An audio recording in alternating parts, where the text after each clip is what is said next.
Hello नमस्कार। Physics की class में हम लोगों ने जो है प्रीवियस लेक्चर में बहुत सारी चीज़ों पर डिस्कस किया था। अगर आप लोगों ने उस वीडियो को नहीं देखा है तो उसको जाके प्लेलिस्ट में देख लीजिएगा, जिसमें हम लोगों ने गति, बल, इन सब से संबंधित चीज़ों पे बात कर ली है। ठीक है ना। गति, बल, वेग, संवेग, आवेग, इन सब से संबंधित चीज़ों पे हम लोगों ने डिस्कशन कर लिया है। एक उसमें टॉपिक रह गया था एक्सीलरेशन का, त्वरण का। त्वरण को देखने के बाद हम लोग जो है न्यूटन के गतिविषयक नियम पे डिस्कस करेंगे और आफ्टर दिस हम लोग बात करेंगे कार्य पे, सामर्थ्य पे, इन सब चीज़ों पे। तो चलिए वीडियो की शुरुआत करते हैं। त्वरण क्या होता है? तो जैसे आपको पता है, एक स्टैंडर्ड डेफिनेशन आप लोगों को पता है कि वेग परिवर्तन की दर त्वरण कहलाती है। वेग परिवर्तन की दर जो है ये क्या कहलाती है? त्वरण कहलाती है। वेग परिवर्तन की दर त्वरण कहलाती है। त्वरण कहलाती है। ठीक है। तो इसका मतलब ये त्वरण जो है ये डिपेंड करेगा किस पर? वेग परिवर्तन पर। त्वरण जो होगा ये डिपेंड किस पे करेगा? वेग परिवर्तन अपॉन टाइम, वेग परिवर्तन बटे समय, वेग परिवर्तन बटे समय। अगर हम मात्रक इसका देखें तो मात्रक क्या हो जाएगा भाई? यहाँ से वेग का मात्रक मीटर प्रति सेकेंड अपान समय का मात्रक क्या हो जाएगा? सेकेंड। ये सेकेंड कहाँ चला आएगा? नीचे।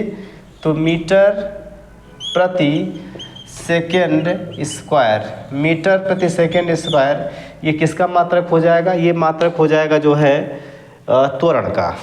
ठीक है। त्वरण राशि कैसी है? तो त्वरण एक सदिश राशि है। त्वरण कैसी राशि है? तो त्वरण एक सदिश राशि है। ठीक भाई। आगे हम अगर इस पर बात करें तो ये जो त्वरण होगा ना, ये त्वरण ये पॉजिटिव भी होता है, नेगेटिव भी होता है और ज़ीरो भी होता है। धनात्मक, ऋणात्मक और शून्य तीनों हो सकता है। जब समय के साथ किसी वस्तु के वेग में बढ़ोतरी हो रही हो, समय के साथ किसी वस्तु का वेग बढ़ रहा हो, जैसे आपने गाड़ी चलाना शुरू किया तो 10, 20, 30, 40, 50 की स्पीड से आप चल रहे हैं, तो इसका मतलब आपका वेग अगर बढ़ रहा है, तो वेग अगर बढ़ रहा है तो इस कंडीशन में त्वरण क्या होगा? पॉजिटिव होगा। ठीक भाई। जैसे मान लीजिए कि आप अपने घर से चलना शुरू किए तो आप अपने घर से 5 किलोमीटर दूरी तक जो है आपका वेग लगातार 10, 20, 30, 40, 50 तक बढ़ता रहा। 50 की स्पीड से आप 5 किलोमीटर की दूरी तय किए। ठीक है ना, कुछ समय में। इसके बाद जो है आप थोड़े समय के लिए जो है 5 किलोमीटर की दूरी मान लेते हैं, आप जो है एक 50 किलोमीटर प्रति घंटा की स्पीड से चल रहे हैं। ठीक भाई। इसके बाद आप अपने डेस्टिनेशन पर पहुंचने वाले हैं तो आपने स्पीड क्या की? कम की। 50, 40, 30, 20। इसके बाद फाइनली आपने स्पीड क्या कर दी? 0 कर दी। ठीक। तो जहाँ से आपका वेग बढ़ रहा है ये कंडीशन होगी धनात्मक त्वरण की। जहाँ से आपका वेग घट रहा है ये कंडीशन होगी ऋणात्मक त्वरण की। ठीक है ना। आप गाड़ी बढ़ाए, 50 की स्पीड से चले, तो ऐसे आपको ब्रेकर दिख गया और आपने स्पीड क्या कम की? स्पीड क्या की? कम की। ठीक है ना। तो इस कंडीशन में क्या होगा? आपका त्वरण जो है वो किस पे काम करेगा? मंदक के रूप में काम करेगा, नेगेटिव के रूप में काम करेगा। आपकी स्पीड घट रही है, 50, 40, 30, 20, 0 हो जाएगी। ठीक, क्लियर। और अगर आप एक समान गति से चल रहे हैं, समान वेग से चल रहे हैं, तो इस कंडीशन में जो है त्वरण क्या होता है? 0 होता है। जब वेग क्या हो? समान हो। वेग समान होने पर त्वरण क्या होता है? 0 होता है। वेग अगर घट रहा हो तो इस कंडीशन में त्वरण क्या होता है? नेगेटिव होता है। क्लियर है बातें? वेग अगर बढ़ रहा है तो त्वरण धनात्मक, वेग अगर घट रहा है त्वरण ऋणात्मक, और वेग अगर समान है तो त्वरण क्या होता है? 0 होता है। आई बात समझ में? तो ये हो गया त्वरण से संबंधित बातें। तो इस बात को भी आप याद रखिएगा। एक और टर्म आता है गुरुत्वीय त्वरण का। ये क्या होता है भाई? तो इस पे हम बात कर लेते हैं। गुरुत्वीय त्वरण, गुरुत्वीय त्वरण। ठीक है। गुरुत्वीय त्वरण क्या होता है? इसको हम किस्मालजी से डिफाइन करते हैं। अगर हम किसी वस्तु को ज़मीन से ऊपर फेंकते हैं, कोई गेंद है, इसको हमने ज़मीन से ऊपर की तरफ फेंका, तो उसके वेग में जो है लगातार कमी होती रहेगी, ऊंचाई बढ़ते बढ़ते कमी होती रहेगी, ठीक है ना। तो ये ऊंचाई के साथ उसके वेग में कमी क्यों आ रही? गुरुत्वाकर्षण बल के नाते आ रही। पृथ्वी उस वस्तु को अपनी तरफ खींच रही है, इस नाते उसके वेग में कमी आ रही है। तो जब हम किसी वस्तु को ऊपर की तरफ फेंकते हैं तो पृथ्वी के गुरुत्वाकर्षण बल के नाते उसके वेग में परिवर्तन होता है और यही कहलाता है गुरुत्वीय त्वरण, ठीक है। तो इसको जाने रहिए कि किसी वस्तु को ऊपर फेंकने पर, किसी वस्तु को ऊपर की ओर फेंकने पर, ऊपर की ओर फेंकने पर उसके वेग में परिवर्तन होता है, जिसे गुरुत्वीय त्वरण कहते हैं, जिसे गुरुत्वीय त्वरण कहा जाता है, ठीक है भाई। जिसे हम क्या बोलेंगे? गुरुत्वीय त्वरण कहते हैं। आई बात समझ में? गुरुत्वीय त्वरण जो होता है, इसका जो मान होता है, स्मॉल जी का जो मान होता है, ये 9.8 मीटर प्रति सेकेंड स्क्वायर होता है। और ये कहाँ तक मापा गया है? तो ये मापा गया है जो है 30 डिग्री अक्षांश तक। कहाँ तक मापा गया है? 30 डिग्री अक्षांश तक मापा गया है कि यहाँ भूमध्य रेखा से 30 डिग्री अक्षांश तक जी का मान जो होगा ये 9.8 मीटर प्रति सेकेंड स्क्वायर होगा, ठीक है ना। एक बार एग्जाम में सवाल ये पूछ लिया था जो है कि जो है स्मॉल जी का मान ये कहाँ तक मापा गया है, तो 30-35 अक्षांश तक जो है ये मापा जाता है स्मॉल जी का मान। इसके ऊपर और नीचे जाने पर जो है जी के मान में परिवर्तन होता है, इसलिए भार में भी परिवर्तन होता है। किसी वस्तु का जो अधिकतम भार होता है वो ध्रुवों पर होता है, न्यूनतम भार कहाँ पर होता है? भूमध्य रेखा पर होता है। इससे ये बात हमको पता चलती है कि अगर हम ध्रुवों की ओर जाएंगे इधर तो जी का मान क्या होगा? बढ़ेगा, ठीक है ना। तो अभी हम भार वाली कंडीशन पे इसको देखते हैं। चलिए, इतनी बातें आई होप समझ में आ चुकी होंगी कि गुरुत्वीय त्वरण क्या होता है। जब किसी वस्तु को ऊपर फेंका जाता है तो उसकी स्पीड में कमी होती है। यह स्पीड में कमी गुरुत्वाकर्षण बल के नाते होती है, जिस नाते इसको हम क्या बोलते हैं? गुरुत्वीय त्वरण कहते हैं, ठीक है। गुरुत्वीय त्वरण स्मॉल जी से डिनोट किया जाता है और इसका मान 9.8 मीटर पर सेकेंड स्क्वायर होता है। ये कहाँ से माना जाता है? तो ये भूमध्य रेखा से 30 डिग्री उत्तरी या दक्षिणी अक्षांश तक, चाहे इधर उत्तर की ओर चाहे इधर नीचे दक्षिण की ओर, ये मापा जाता है। और कितना होता है? 9.8 मीटर प्रति सेकेंड स्क्वायर। अब हम लोग बात कर लेते हैं भार पे। गुरुत्वीय त्वरण हो गया, अब हम लोग बात करेंगे भार पे। भार क्या होता है भाई? भार भी जाने रहिए, चूँकि ये बहुत महत्वपूर्ण है। द्रव्यमान और भार में अंतर होता है, ठीक है ना। तो भार देखिए, भार क्या होता है? जिसको हम बोलते हैं वेट। वेट क्या होता है? भार। ये जो भार होता है, भार ये डिपेंड करता है द्रव्यमान और गुरुत्वीय त्वरण के गुणनफल पे। गुरुत्वीय त्वरण का गुणनफल क्या कहलाता है? भार कहलाता है। या हम ऐसे कह सकते हैं W बराबर m इंटू जी। W बराबर क्या होता है? m इंटू जी होता है, ठीक है भाई। एक बात याद रखें कि किसी वस्तु का भार जो होता है एक प्रकार का बल होता है जो पृथ्वी द्वारा उस पर लगाया जाता है। मैंने क्या बताया? भार एक प्रकार का बल है जो पृथ्वी के द्वारा उस वस्तु पर लगाया जाता है। जैसे ये मार्कर है, इसका द्रव्यमान मान लेते हैं कि 10 ग्राम होगा, 20-25 ग्राम है मान लेते हैं, ठीक है ना। ये 25 ग्राम का एक मार्कर है, तो इसका आपने द्रव्यमान बताया कितना? 25 ग्राम। लेकिन इसका भार अलग होगा, ठीक है ना। इसका भार क्या होगा? अलग होगा। ये डिपेंड करेगा कि आप इसके भार को कहाँ माप रहे हैं। यहाँ धरती पर माप रहे हैं कि उत्तरी ध्रुव या दक्षिण ध्रुव पर माप रहे हैं कि चंद्रमा पर माप रहे हैं, कहाँ माप रहे हैं, ठीक है। तो सीधा सीधा हम ये कह सकते हैं भार एक प्रकार का बल है, एक प्रकार का बल है जो उस वस्तु पर पृथ्वी द्वारा लगाया जाता है। उस वस्तु पर पृथ्वी द्वारा लगाया जाता है, लगाया जाता है। किसी वस्तु का भार ये डिपेंड करता है उस वस्तु के द्रव्यमान और गुरुत्वीय त्वरण के गुणनफल पर, ठीक।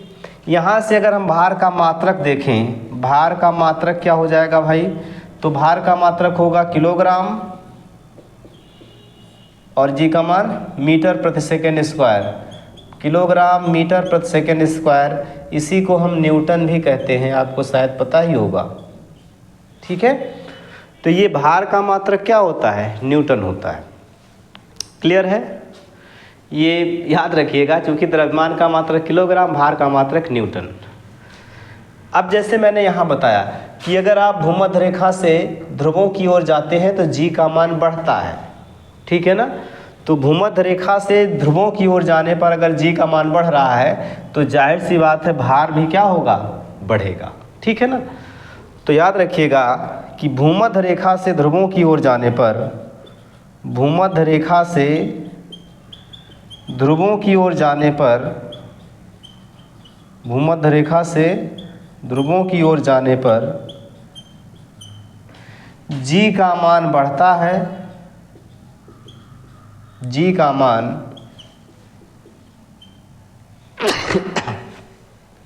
बढ़ता है, तो उस वस्तु का भार भी बढ़ेगा। उस वस्तु का भार क्या होगा, बढ़ेगा। उस वस्तु का भार बढ़ेगा। क्लियर बातें, उस वस्तु का भार क्या होगा, बढ़ेगा। ठीक, आगे हम अगर देखते हैं कि चंद्रमा पर किसी वस्तु का भार क्या होगा। ठीक है, तो चंद्रमा पर अगर किसी वस्तु का भार देखा जाएगा तो उस वस्तु का भार चंद्रमा पर अलग अलग होगा। देखो, अलग अलग स्थानों पर किसी वस्तु का भार अलग अलग होता है। इसका मतलब ये है कि अगर हम धरती पर अलग अलग स्थान पर जाएंगे तो हमारा भार भी अलग अलग महसूस होगा। देखिए भाई, जैसे ये पृथ्वी है, ये पृथ्वी है, पृथ्वी पर किसी वस्तु का भार W बराबर m इंटू जी।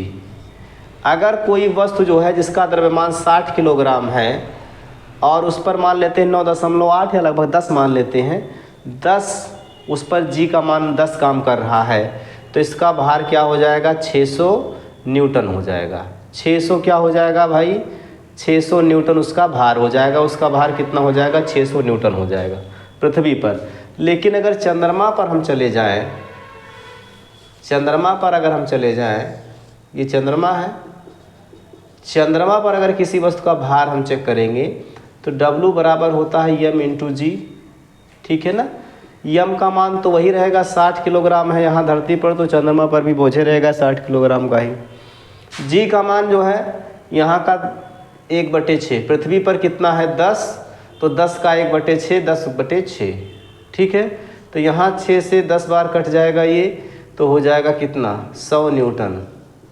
100 न्यूटन। इसका मतलब हम ये कह सकते हैं कि किसी वस्तु का भार जितना पृथ्वी पर होता है उसका 1/6 गुना जो है ये कहाँ पर होता है, 1/6 गुना होता है चंद्रमा पर। सीधा सीधा हम कह सकते हैं कि पृथ्वी के भार का 1/6 गुना भार कहाँ पर होता है, चंद्रमा पर। अगर मान लीजिए किसी वस्तु का भार पृथ्वी पर कितना है, 60 न्यूटन है, 60 न्यूटन है, तो इसी का भार चंद्रमा पर कितना होगा। तो आप कहोगे कि सर 60 का 1/6 कर दीजिए, तो यही सीधे सीधे मान आ जाएगा। इसका मतलब 10 न्यूटन भार कहाँ पर होगा, 10 न्यूटन भार उसका होगा चंद्रमा पर। तो ये बात समझ में आई आप लोगों को। बताइए कि अगर किसी वस्तु का भार जो है पृथ्वी पर जितना है उसका 1/6 गुना कहाँ पर होगा, चंद्रमा पर होगा। और पृथ्वी पर भी भूमध्य रेखा पर भार अलग आएगा, ध्रुवों पर भार अलग आएगा। उसका रीज़न ये है कि जी का मान पृथ्वी पर अलग अलग स्थानों पर अलग अलग रहता है। क्लियर, बताइए। तो ये भार में परिवर्तन आप लोगों ने देखा कि किसी वस्तु का भार कहाँ पर किस हिसाब से रहता है। क्लियर है बातें, आगे बढ़ें। चलिए आगे हम बढ़ते हैं। इसके बाद जो है हम न्यूटन के गति विषयक नियमों पर बात करेंगे और इसके बाद कार्य, ऊर्जा, इन सब पे डिस्कशन करना है। चलिए आगे चलते हैं।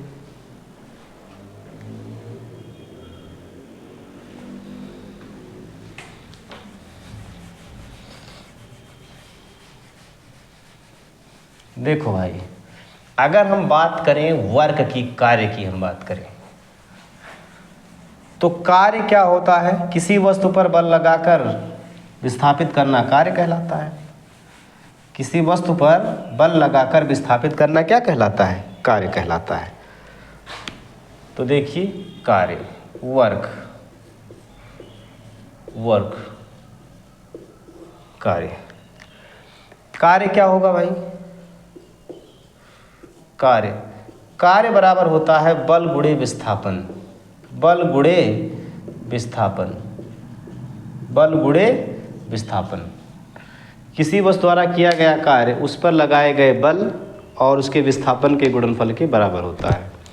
या हम यहाँ से कह सकते हैं W बराबर हो सकता है F इंटू विस्थापन को हम D से डिनोट करते हैं, W बराबर F इंटू D। मात्रक क्या हो जाएगा भाई? कार्य का मात्रक अगर आपसे पूछा जाएगा तो मात्रक आप देख पा रहे हो, बल का मात्रक क्या हो जाएगा? न्यूटन। कार्य विस्थापन का मात्रक मीटर, तो कार्य का मात्रक न्यूटन मीटर, या इसी को हम क्या बोलते हैं? जूल। एक वैज्ञानिक थे जूल, उनके सम्मान में कार्य का मात्रक क्या रखा गया है? जूल। ठीक। सीजीएस पद्धति में सेंटीमीटर, ग्राम और सेकेंड पद्धति में कार्य का मात्रक क्या होगा? कार्य का मात्रक हो जाएगा अर्ग। क्या हो जाएगा? अर्ग। और 1 जूल ये बराबर होगा 10 की पावर 7 अर्ग के। इसका मतलब जूल बड़ी राशि से, बिल्कुल एमकेएस पद्धति या सीजीएस पद्धति, एसआई पद्धति में है। सीजीएस पद्धति में इसका मात्रक क्या होगा? अर्ग। तो ये जो होता है कार्य का मात्रक क्या हो जाएगा?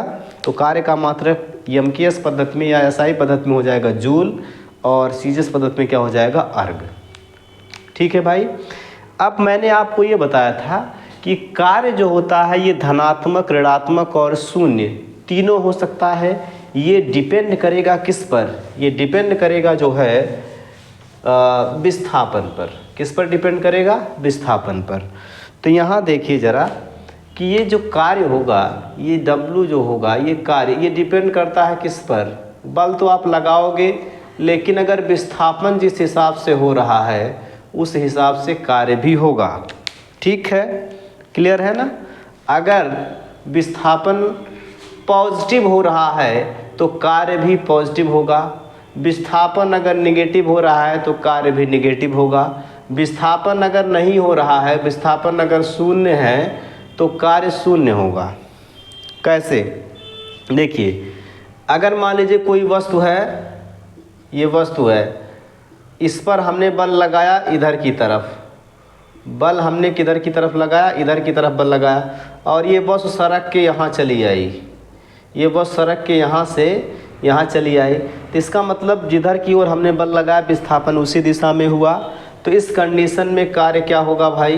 कार्य होगा धनात्मक। कार्य क्या होगा? पॉजिटिव होगा। लेकिन हमने इस वस्तु पर बल लगाया, ये वस्तु है, इस वस्तु पर हमने बल इधर की तरफ लगाया, ये बल इधर की तरफ मैंने लगाया, लेकिन विस्थापन इधर की तरफ हो गया। विस्थापन किधर की तरफ हो गया? इधर की तरफ हो गया। ये वस्तु सड़क के यहाँ पहुँच गई। ठीक है ना? तो इसका मतलब क्या होगा? इसका मतलब ये होगा जो है कि हमने जो है वस्तु को इधर की तरफ विस्थापित किया, लेकिन विस्थापित जो है ये विपरीत दिशा में हो गई। तो इस कंडीशन में कार्य क्या होगा? ऋणात्मक होगा। जैसे आप लोगों ने देखा होगा कि ढलान पर अगर कोई मशीन या कोई ट्रैक्टर चढ़ रहा है, कोई इंजन चढ़ रहा है, कोई गाड़ी चढ़ रही है, तो अगर सपोज दैट वो आधे रास्ते पर पहुंची है, तैसे बंद हो गया इंजन, फिर गाड़ी पीछे की तरफ आ गई। ठीक है ना? तो इस कंडीशन में क्या होगा? वस्तु पर बल लगना था आगे की ओर, लेकिन वस्तु चली आई पीछे की ओर। तो जब ये ऊंचाई से पीछे की तरफ आती है तो यही दशा होती है नेगेटिव कार्य की। यही क्या दशा होती है? ऋणात्मक कार्य की। ठीक है? तो पहली कंडीशन में हमने देखा कि कार्य धनात्मक होता है, दूसरी कंडीशन में हमने देखा कि कार्य ऋणात्मक होता है। तीसरी कंडीशन अगर देखिए कि हम इस वस्तु पर बल लगा रहे हैं, ये वस्तु है, इस पर हम बल लगा रहे हैं, वस्तु पर बल लगा रहे हैं, लेकिन कितना भी बल लगाएं ये वस्तु यहीं की यहीं रह गई, तो इसका मतलब इसमें विस्थापन क्या हुआ, इसमें विस्थापन हुआ ही नहीं। और अगर विस्थापन नहीं होगा तो कार्य क्या हो जाएगा, शून्य हो जाएगा।